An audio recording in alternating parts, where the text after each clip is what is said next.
বিসমিল্লাহির রহমানির রহিম। আসসালামু আলাইকুম ওয়া রাহমাতুল্লাহি ওয়া বারাকাতুহু।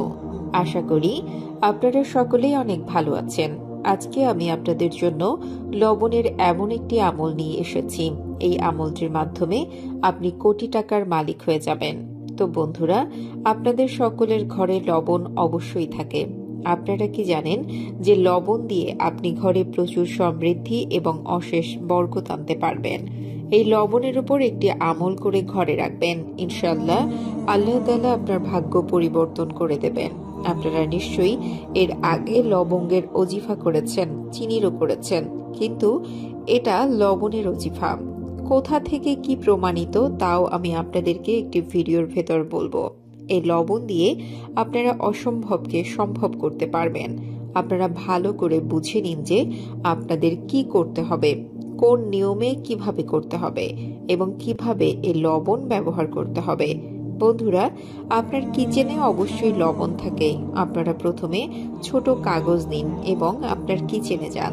আপনাদের এক মুঠো লবণ নিতে হবে। কম হোক বেশি হোক তেমন কিছুই নয়, যতটা আপনার মন চায় এক মুঠো একটা আইডিয়া নেবেন। আপনার এইটুকু লবণ নিন এবং সেটি কাগজে রাখুন। আপনার কাগজের উড়িয়া বানান এবং সেটিকে আপনার পকেটে রাখুন।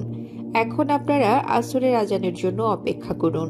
যখনই আসরের আজান হবে আপনারা আসরের নামাজ পরিপূর্ণভাবে আদায় করুন। আসরের নামাজের পর থেকে এই সময় শুরু হয় এবং মাগরিবের আজানের আগেই সময় শেষ হয়। মানে আসর মাগরিবের মধ্যে আমলটি করতে হবে। এখন আপনি চাইলে আপনার ঘরে বসে করুন বা মসজিদে থাকলে মসজিদে করুন। এখন যে কোনো জায়গায় বসুন যেখানে কেউ আপনাকে ডিস্টার্ব করবে না। আপনার পকেটের জিনিস পুড়িয়ে আছে সেটিকে খুলুন। এই আমলটি আমাদের মা বোনেরাও করতে পারে। তো আপনারা সেই লবণ পুড়িয়াটি আপনাদের সামনে রাখুন। যদি ঘরে করে থাকেন তবে যে কোনো জায়গায় বসুন। মসজিদে যদি করে থাকেন তবে আপনারা একটু কোণে জায়নামাজ নিয়ে বসে আমলটি করতে পারেন। এখন আপনাদের বেশি কিছু করতে হবে না। লবণ আপনার সামনে রাখা আছে। তো প্রথমে আপনাদের 3 বার শুরুতে দুরুদে পাক পড়তে হবে। দুরুদ যা আপনার মনে আছে আপনি তা পড়তে পারেন। তারপর পহেলা কালেমা আমাদের সবার মনে থাকে, লা ইলাহা ইল্লাল্লাহু মুহাম্মাদুর রাসূলুল্লাহ সাল্লাল্লাহু আলাইহি ওয়াসাল্লাম। এটি পহেলা কালেমা, শুধু আপনাদের 100 বার পড়তে হবে।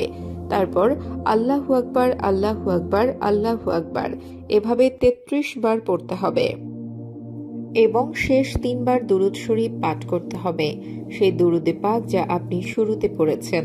এই আমল করার পর আপনার সামনে যে লবণ রাখা আছে তার উপর আপনারা 3 বার দম করে, মানে 3 বার ফু দিন। আপনার লবণ পড়া হয়ে গেছে।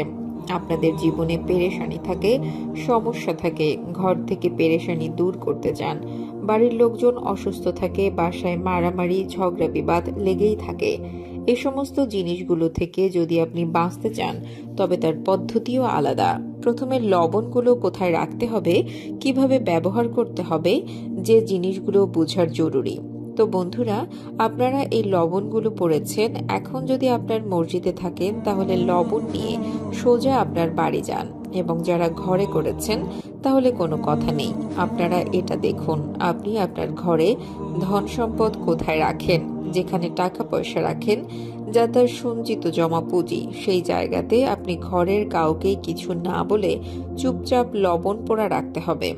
এখন সেখানে 10 টাকা থাকুক বা 1 টাকাও না থাকুক, 1 লক্ষ টাকা থাকুক, তাতে কিচ্ছু আসে যায় না। আপনারা লবণ রাখুন, ইনশাআল্লাহ তারপর আপনারা দেখতে পাবেন আপনার ঘর বরকতময় হয়ে গেছে। আপনার টাকা পয়সায় বরকত চলে আসবে ইনশাআল্লাহ। তবে আপনারা যে কোনো দিন ফজরের নামাজের পর লবণের 7টি দানা নিন। তারপর লবণের একটি দানা তুলে বুড়ো আঙুল এবং আঙুলের মধ্যে টিপে ধরুন। আপনি আপনার হাতের যে কোনো জায়গায় টিপে ধরুন, জরুরি নয় যে বুড়ো আঙুল এবং আঙুলের মধ্যে টিপে ধরতে হবে, যাই হোক হাতে থাকতে হবে। এখন আপনাদের 3 বার শুরুতে দুরুদ শরীফ পাঠ করতে হবে। তারপর ইয়া রাজ্জাকু ইয়া রাজ্জাক এভাবে 41 বার পাঠ করতে হবে। তারপর সূরা ফাতিহা অর্থাৎ আলহামদুলিল্লাহ সূরা 3 বার পাঠ করতে হবে। আলহামদুলিল্লাহ সূরা সকলের জানা থাকে, তাই বলার প্রয়োজন মনে করছি না। এবং শেষে দুরূদ পাঠ করতে হবে। সে দুরূদ পাঠ করতে হবে যা শুরুতে পাঠ করেছেন।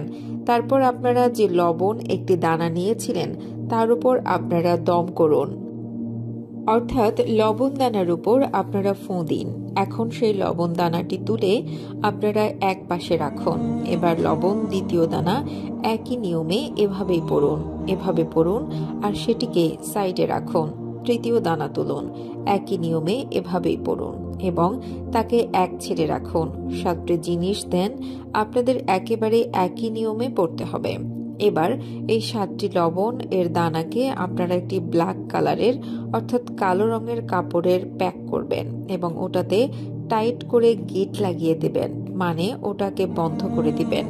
এবার যখন কাপড়টি প্যাক হয়ে যাবে তখন আপনারা এই কাপড়টি হাতের তালুতে রাখুন।